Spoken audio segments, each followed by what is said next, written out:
Député de La République En Marche des Yvelines, c'est un premier tour compliqué, très difficile et même un premier tour synonyme de défaite pour la majorité. C'est d'abord une claque démocratique, je pense, pour nous tous. On n'a jamais eu un taux de participation aussi bas à une élection, quelle qu'elle soit.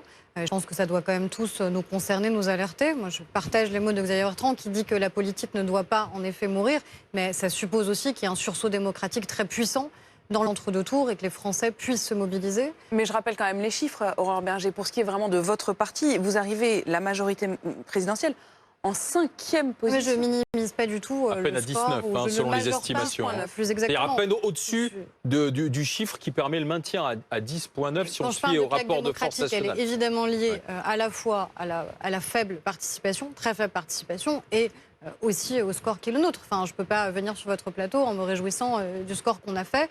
Alors, on a fait campagne, on a été extrêmement présents sur le terrain. Je n'ai jamais vu, par exemple, les représentants du Rassemblement national venir une quelconque fois sur le terrain rencontrer les Français. Ce dont je me réjouis par contre, c'est que depuis des semaines, on nous disait que le Rassemblement national allait gagner 1, 2 ou 3 ou 4 régions. Ce soir, ils sont en capacité peut-être d'en gagner aucune.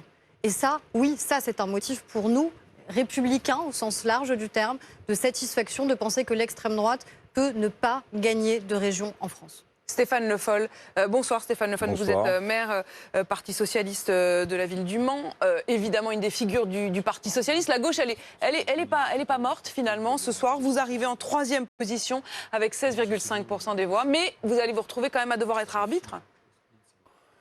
D'abord, elle n'est pas morte. Je pense que le débat politique mérite d'être posé avec des termes qui soient changés.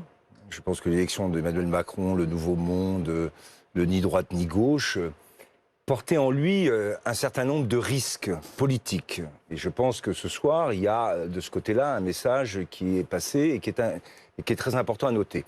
Deuxième point, je ferai comme tout le monde, je dirais qu'il y a une prime au sortant, très claire. Dans un moment politique où tout le monde est un peu dans le doute, où cette élection est arrivée tard, reportée plusieurs fois, dans un contexte de sortie de pandémie, on a tous compris sur le terrain que les repères étaient largement perdus, la mobilité ou la mobilisation largement en deçà de ce qu'elle devrait être. Et donc, chacun s'est raccroché à ce qu'il connaissait et ce qu'il savait être une sécurité. Je pense que les sortants en ont donc bénéficié. Ensuite, alors je n'ai pas regardé tous les chiffres que vous avez vous-même maintenant. Je vois qu'effectivement, la gauche existe. Elle a cependant un sujet de fond à régler et à traiter sur sa capacité derrière, parce que l'abstention étant ce qu'elle est, il ne faudrait surtout pas en tirer des conclusions hâtives pour la suite, parce qu'il va se passer beaucoup de choses. Beaucoup de choses.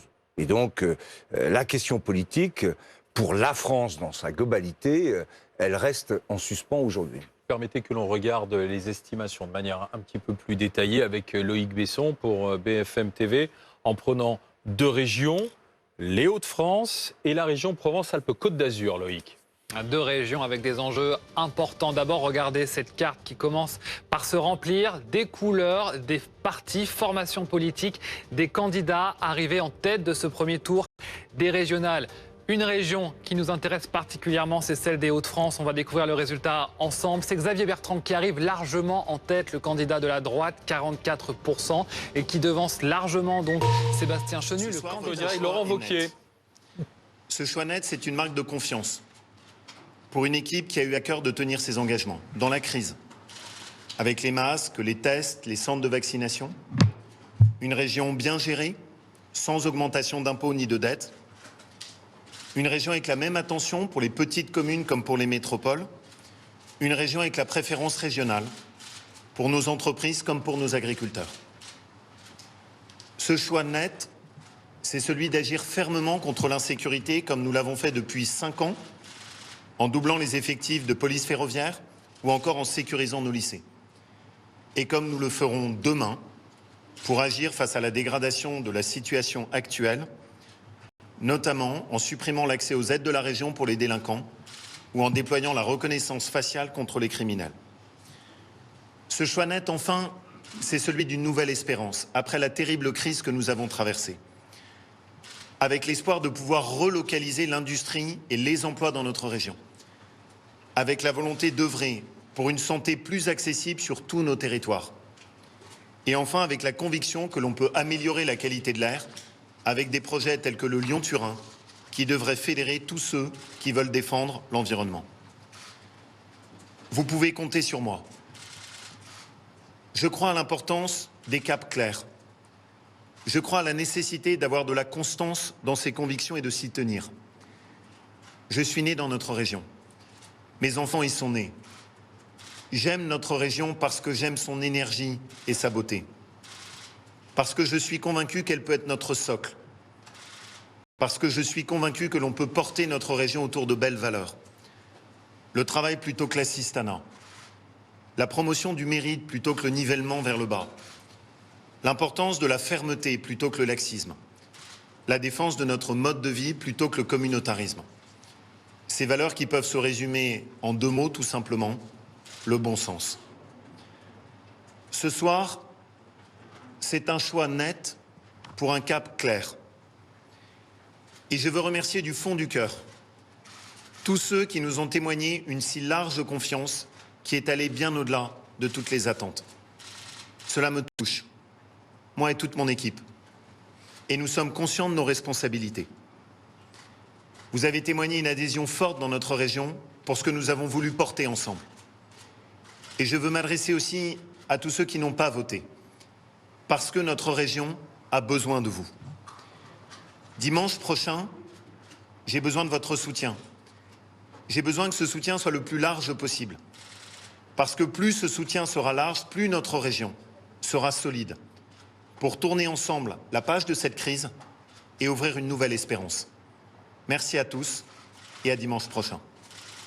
C'était donc Laurent Wauquiez qui arrive en tête et très nettement dans sa région, puisque d'après l'Institut Ipsos, c'est à 43,8% des voix. Juste avant lui, c'était Xavier Bertrand qui s'exprimait, lui aussi fort d'être arrivé très largement en tête à 44%. Bonsoir Alain Duhamel. Bonsoir. Alain, quand on voit ces 2 personnages de la droite aujourd'hui qui se sont exprimés de manière vraiment très précipitée immédiatement après les résultats, c'est aussi pour cranter la suite? Évidemment. Ce qui est clair, c'est que ce soir, LR, les Républicains, sont partout beaucoup plus hauts que ce qui était annoncé par les sondages. D'ailleurs, les sondages n'annoncent pas, ils mesurent. Mais bon, incontestablement, pour eux, c'est presque une revanche. Et évidemment, alors que jusqu'à présent, on a raisonné pendant des mois et des mois sur une confrontation Macron-Le Pen, aujourd'hui, on se demande si ça ne va pas être plutôt une confrontation Macron contre un républicain. Et donc, évidemment, ceux parmi les républicains qui ont envie de se lancer dans l'affaire, ils prennent position, chacun avec son style. Xavier Bertrand avec un style, vous l'avez remarqué, très présidentiel. Laurent Wauquiez, je ne veux pas dire que c'était plus régional, mais ça n'était pas la même chose. On avait l'impression qu'il y en a un qui s'était préparé depuis longtemps pour ça, et l'autre qui y vient. Mais ça ne sera sans doute pas le dernier. Et donc, évidemment, chez les Républicains, il va y avoir maintenant une compétition. Bon, disons qu'on peut encore attendre un petit peu. Ouais. Mais on en verra déjà des traces cette semaine. En insistant tous les deux sur le défi démocratique que représente cette abstention élevée. Parce qu'on voit qu'il crante, comme le disait Apolline, l'avenir, mais en faisant quand même relativement profil bas. Vous avez totalement raison. D'ailleurs, c'est ce qui n'a cessé d'être dit sur ce plateau depuis tout à l'heure. Ce soir, le premier des phénomènes, ça n'est pas l'inversion des forces entre le Front National et le Parti Républicain, c'est la déroute démocratique. Justement, regardons plus précisément les chiffres dans la région Auvergne-Rhône-Alpes. Bernard Sananès, on a donc ces chiffres qui viennent de tomber, 43,80% pour Laurent Wauquiez. Andrea Cotarac, deux informations importantes. Effectivement, le Rassemblement national avait réalisé un score nettement supérieur au régional de 2015. Il était de mémoire de 24%. Et puis l'autre information importante, c'est que dans la primaire à gauche que l'on suit dans quelques régions, et notamment dans cette région Auvergne-Rhône-Alpes, c'est la candidate écologiste qui devance l'ancienne ministre Najat Vallaud-Belkacem. Fabienne Grébert arriverait donc en tête, selon nos confrères de l'Ipsos, à gauche. On verra ce qui va se passer au second tour. Sans doute une fusion de listes à gauche. On a le sentiment que la dynamique unitaire va jouer. Mais effectivement, l'information, c'est le très bon score de Laurent Wauquiez et le score en net recul du candidat du Rassemblement national. Gros échec quand même, Stéphane Le Foll, pour votre ancienne collègue Najat Vallaud-Belkacem. Écoutez, c'était une région qui, si je me souviens bien, après les municipales, était pratiquement déjà promise à Europe Écologie Les Verts, puisque la victoire à Lyon, l'agglomération de Lyon, la ville de Grenoble, bon, on arrive à 14%, c'est un bon score, et Najat Vallaud-Belkacem qui est parti assez tard dans cette élection fait 11-60%. Donc, les Verts sont arrivés devant. Mais ce n'est pas non plus ce qu'on avait pu imaginer. Je me rappelle quand même des débats qu'on avait. Mais ça veut dire que là, pour le coup, on peut imaginer que dans les 48 heures qui viennent, qui vont être donc, on le rappelle, 48 heures d'un véritable marathon, puisque la date limite de dépôt des mardi listes, matin. c'est mardi à 18h. Est-ce que d'ici là, on peut imaginer, peut-être dès ce soir, que Najat Vallaud-Belkacem et la candidate écologiste réussissent à panacher leur liste ? J'imagine qu'ils vont engager des négociations. Je ne vais pas le faire à leur place, je ne sais pas. Mais voilà, je regarde tout ça avec cette lecture que je viens de vous donner. Éric Woerth, donc de votre côté, on le voit bien, sourire prudent, mais c'est évidemment le rapport de force qui vous est très largement favorable. Oui, il est d'ailleurs bien plus important qu'on ne le pensait. Mais on disait que c'était, chacun est d'accord pour dire qu'il y a une prime aux sortants et qu'on verra peut-être qu'il y a d'autres sortants, je pense au Parti Socialiste ou ailleurs, qui verront également des scores assez importants parce qu'ils sont sortants. On disait que ce débat, il avait été nationalisé, en réalité, on parlait de politique nationale à l'intérieur des régions. En réalité, on a parlé, les personnes qui ont voté, le peu de personnes qui ont décidé d'aller voter, ils ont voté assez régionalement, semble-t-il. Assez régionalement. À partir du moment où la prime est au sortant, c'est une élection donc qui vaut et que ce soit le travail de Xavier Bertrand ou le travail de Laurent Wauquiez, j'imagine le travail de Valérie Pécresse bientôt quand on aura des résultats, montreront que ce travail, il a payé. Et c'est un point, me semble-t-il, tout à fait fondamental. Je note aussi que le Front National, il était en tête dans 6 régions. En 2015, si mes souvenirs sont bons, je ne sais pas à combien il sortira, je ne sais pas s'il sera, M. Mariani sera peut-être en tête, surtout je ne sais pas combien. Voilà. L'écart est très serré, donc on verra quand même les choses parce que c'est un paysage très différent. Alors évidemment, le très faible nombre de votants déforme sans doute le résultat d'une manière ou d'une autre, nous ne le savons pas, mais ça semble évident. Donc chacun va pouvoir se dire, j'ai beaucoup de réserves au deuxième tour. On verra si ces réserves sont mobilisables au deuxième tour. Oui. J'en suis pas tout à fait sûr. Alors justement, comment mobiliser dans cette une affaire affaire de dynamique.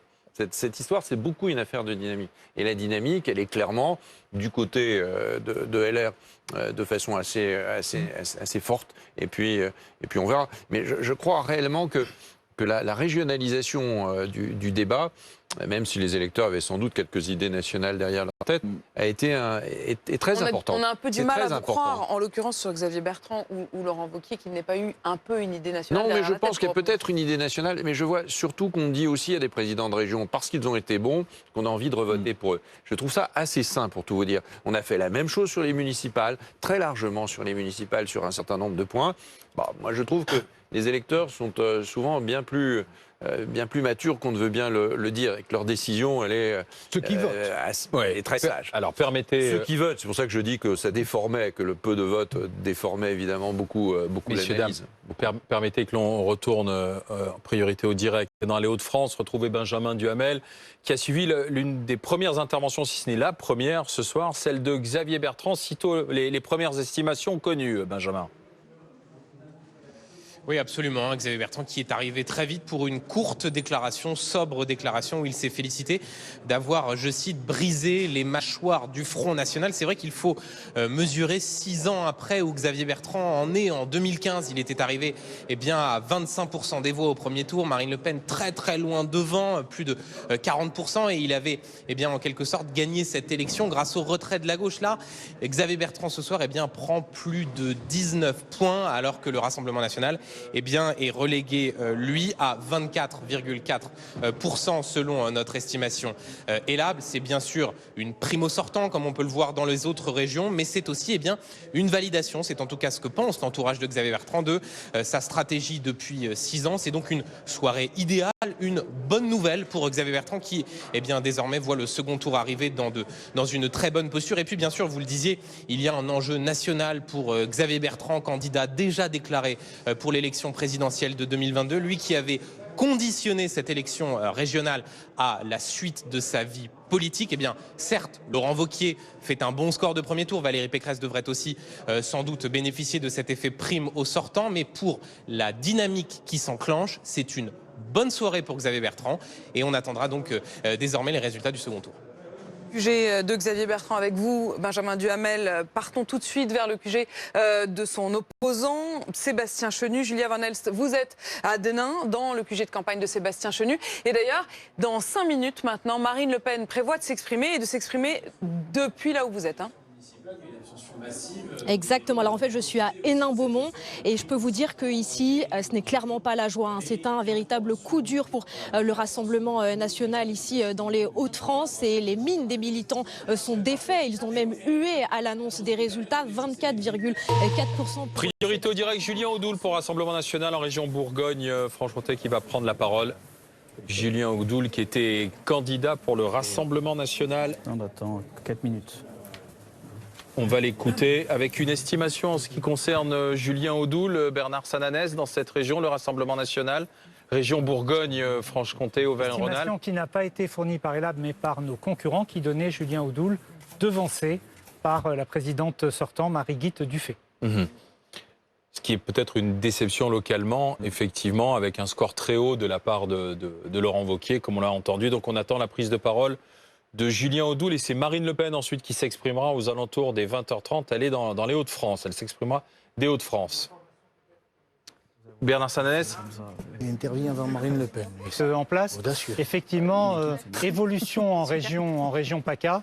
Nous sommes maintenant à égalité entre les deux candidats, Renaud Muselier et Thierry Mariani. Il y avait tout à l'heure une légère avance. Ça peut encore bouger dans la soirée. Nous en saurons plus d'ici 30 minutes, mais pour l'instant, égalité autour de 35% voilà, entre les deux candidats. En ce qui concerne la région Bourgogne-Franche-Comté, Julien Audoul est aux alentours des 23,6% si l'on se fie à cette estimation. Donc, premier tour. Alain Duhamel, un mot sur le score du Rassemblement national, estimation ? Écoutez, avec la limite de la participation, qu'il faut souligner, il y a incontestablement, là où les sondages donnaient le Rassemblement national en tête, des résultats, pour l'instant, qui donnent l'inverse. Alors, au bénéfice des sortants. C'est socialiste ici, c'est républicain là, mais ça a l'air, au plan national, de se confirmer. Cela étant, il faut faire attention, au second tour, il y aura forcément une participation plus élevée, notamment là où il y avait des enjeux. Et puis surtout, il ne faut pas s'amuser non plus. Ça n'est pas parce que certains des vainqueurs d'aujourd'hui ont des ambitions présidentielles qu'il faut transposer les résultats des élections régionales en élections nationales. Parce que ça n'est pas le cas. Donc ce qui veut dire que... on écoute Julien Audoul qui est en train de prendre la parole. On va le retrouver dans un instant, mais c'est le direct en fonction des prises de parole des uns et des autres. Vous connaissez aussi les coulisses. Mais ce qui veut dire que pour le moment, la mobilisation a davantage été chez les Républicains que le Rassemblement national. Si l'on se chez les sortants. Chez les sortants, effectivement. Non, il faut vraiment chez les sortants. Et avec la faible participation, quand vous sortez comme ça, les gens vont voter pour ce qu'ils connaissent. Ils ont envie d'être rassurés. Voilà, donc dans le débat qui nous anime aujourd'hui, comme l'a rappelé Alain Duhamel, l'abstention d'abord, les sortants, et après il y a des personnalités qui capitalisent sur tout ça. Plus ou moins, mais on voit bien que les sortants ont ce vote utile de fin de campagne, parce qu'à la fin, quand l'électeur va se déplacer, il y en a peu qui se déplacent, ils cherchent à se rassurer, en fonction de ce qui avait été dit, d'ailleurs les sondages sont quand même un peu, j'allais dire beaucoup même un peu trompé. À la fin, quand vous allez voter, il y a un vote utile, et le vote utile, il va vers ce que vous connaissez. Et ça, c'est très important. Stéphane Ravier, quand on voit quand même qu'en 2015, le Rassemblement national, alors appelé Front National, était arrivé en tête dans 6 régions, et qu'à l'instant, alors qu'on a les dernières estimations en PACA, on voit que même dans la région PACA, le candidat du Rassemblement national est à égalité, en réalité, avec Renaud Muselier. Ça veut dire déception pour vous, quand même? Je vois bien depuis tout à l'heure, vous tentez de... Mais enfin, c'est quand même... Il faut peut-être dire les choses. Vous voyez une mine réjouie devant vous. J'aurais préféré, évidemment, des scores meilleurs, mais Thierry Mariani, à 35 ou 36%, il sera peut-être en tête. En tout cas, il est annoncé jusqu'à présent comme tel. Je rappelle qu'en 2015, c'est 20 points de Julien Audoul, Stéphane Ravier. Cette désertion démocratique, elle favorise inévitablement les sortants. On le voit partout dans le pays, nos compatriotes ne croient plus en la démocratie. Cette situation doit inquiéter tous les démocrates, tous les républicains, toutes les Françaises et tous les Français qui sont attachés à nos institutions. Cette désertion démocratique, elle a pour responsable, en partie, le gouvernement. Le gouvernement n'a rien fait pour rendre lisible cette campagne électorale. Aucune communication, aucun clip gouvernemental, aucune campagne pour inciter à aller voter sur une double élection qui paraissait compliquée et illisible pour bon nombre de nos compatriotes. Une distribution des professions de foi déficiente, avec notamment un prestataire privé, Adrexo, qui n'a pas fait le travail dans bon nombre de départements. Et dans bon nombre de départements de Bourgogne-Franche-Comté, nos concitoyens n'ont pas pu recevoir l'information nécessaire pour ce scrutin. Et puis ensuite, il faut bien le dire, un déconfinement anticipé, opportuniste, censé, en tout cas destiné à divertir les Français et les détourner des urnes. Cette situation doit nous interpeller toutes et tous, car si les Français ne croient plus à la démocratie, si les Français se détournent des urnes, malheureusement, ils s'exprimeront autrement. En Bourgogne-Franche-Comté, je tiens à remercier nos concitoyennes et nos concitoyens qui nous placent comme les principaux opposants à la gauche régionale. Face à un contexte extrêmement compliqué de désertion démocratique dont j'ai pu évoquer les situations, nous sommes bel et bien présents et nous incarnons l'alternance. Cette alternance est possible. Cette alternance est possible si nous avons un sursaut démocratique dimanche prochain. Et je tiens à m'adresser aux électeurs du Rassemblement national. Les 530 000 électeurs du Rassemblement national de 2017. Les 530 000 qui ont glissé un bulletin Marine Le Pen en 2017. Les 530 000 qui croient en nos idées. Les 530 000 qui croient en la France, en notre identité, qui croient au sursaut de notre patrie. Les 530 000 qui veulent plus de justice sociale, plus de justice territoriale. Les 530 000 qui veulent plus de services publics. Les 530 000 qui veulent plus de sécurité et moins d'immigration. Où êtes-vous? Où êtes-vous ce soir? Où êtes-vous ce soir pour faire gagner nos idées? C'est à vous de nous donner la victoire. C'est à vous de vous mobiliser dimanche prochain. La victoire est possible si vous vous bougez. Ce sursaut démocratique est une nécessité pour empêcher 6 années de gauche supplémentaires. Notre région Bourgogne-Franche-Comté est gouvernée par la gauche depuis 17 ans. 17 années d'une gestion calamiteuse, 17 années de chômage, 245 000 chômeurs, 17 années de pauvreté, 400 000 pauvres, 17 années de perte d'attractivité. La Bourgogne-Franche-Comté est la région la moins attractive de France. 17 années de perte de services publics, de manque de médecins, 17 années de fractures territoriales, 17 années d'immigration massive. Il faut se réveiller. Et je compte sur toutes celles et tous ceux qui veulent que ça change. Et vous êtes nombreux. J'entends votre colère. J'entends votre désespoir. J'entends aussi votre dégoût de la vie politique, faite de trahison, faite de renoncement, faite de magouilles, faite de référendums bafoués. J'entends cette colère, mais la colère doit s'exprimer dans les urnes. Le changement doit s'exprimer par le vote. L'alternance doit s'exprimer par la démocratie. Donc je compte sur vous pour vous réveiller. Je compte sur vous pour nous faire gagner, pour faire gagner une région qui vous protège. C'est possible. La victoire est possible dimanche prochain. C'est vous qui allez la donner. C'est vous qui allez la construire. Quelques minutes de votre temps dimanche. Réveillez-vous. Réveillez-vous. J'appelle également les électeurs, les républicains, à faire barrage à la gauche. À faire barrage à la gauche sectaire. À faire barrage à la gauche du plus d'impôts. À faire barrage à la gauche du plus d'éoliennes, du plus d'immigration, du plus d'injustice, de perte d'identité. J'appelle les électeurs LR à se rassembler autour de ma candidature. Je suis le seul candidat à pouvoir empêcher Marie-Guilde Dufay de diriger la région 6 années de plus. Julien Audoul, Je suis le seul candidat donc le à candidat pouvoir Rassemblement national qui est donc arrivé deuxième en région Bourgogne-Franche-Comté. Il appelle au sursaut démocratique. Réveillez-vous. Il s'adresse directement aux électeurs qui n'ont pas été votés aujourd'hui et il parle d'une désertion démocratique. Il met très directement en cause la responsabilité du gouvernement. Aurore Berger, je me tourne vers vous. Quand vous l'entendez qui dit « le gouvernement n'a pas fait de clip officiel », le gouvernement aurait même manqué à ses devoirs sur l'envoi des papiers et de tous les programmes des différents candidats qui, pour certains, ne seraient pas arrivés à destination. Voilà ce qu'il dit. C'est une accusation très grave. Qu'est-ce que vous répondez à cela ? D'abord, la première des choses, c'est qu'on ne peut pas aimer les résultats électoraux uniquement quand ils nous sont favorables. Et je pense que le Rassemblement national aurait eu un tout autre discours si les sondages s'étaient vérifiés ce soir et aurait trouvé que tout le monde avait très bien fait son travail s'ils avaient été en tête comme les sondages le prédisaient. Il n'y a pas des électeurs qui votent bien ou qui votent mal en fonction de ce qu'ils votent. Ils votent ou ils ne votent pas. Et ce qui s'est passé ce soir, c'est la démonstration que le Rassemblement national n'a pas su démontrer sa capacité à créer une alternance même pas su dans vous un présenter, vous. de régions. Moi, j'étais candidate et je suis candidate en Ile-de-France. Le gouvernement a fait de l'intrusif. Il a envoyé ses soutiens sur la liste de M. Muselier comme sur celle de M. Bertrand. Vous ne vous êtes même pas battu. Mais on vous ne s'est vous êtes battu. même pas présenté. Vous n'avez même pas défendu vos couleurs et votre bilan.